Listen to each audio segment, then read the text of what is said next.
শীতের তো আমেজ শুরু হয়ে গেছে গাইজ, আমাদের মেলা কালকে শেষ হয়ে যাবে। এটা হচ্ছে কালাইপুরি তৈরি হচ্ছে, কালাইপুরি প্রসেসিং। হ্যাঁ, এই তো এখানে আমাদের স্টলের বাহিরে, এটা আমাদের স্টলের বাহিরে স্টল দিয়েছে। এটা কালাইপুরির মশলা আপু,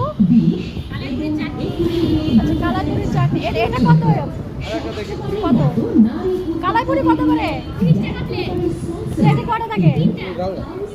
আচ্ছা 10 টাকা করে পিস পড়তেছে। হ্যাঁ 10 টাকা করে পিস পড়তেছে। এগুলো অসাধারণ সব আমাদের স্টলের একদম মিলন মেলা চলতেছে। হ্যাঁ, যেইটা ইচ্ছা সেইটা খাবেন, আসেন আর খান আর এনজয় করেন, আর আমার সুন্দরী সুন্দরী বান্ধবীদেরকে দেখে যান। কেকটা কিন্তু মজা হবে, আমার মেয়ে খায় এই কেকটা। হ্যাঁ ও প্রিয়, ও আসলে খাবে নি, আসবে কিছুক্ষণ পরে, আপু কিছুক্ষণ পরে আসবে, ও ওটা নেবে। আমি কি যে খাবো চিন্তা করতেছি, আমাকে এটা এটা এটা নিই।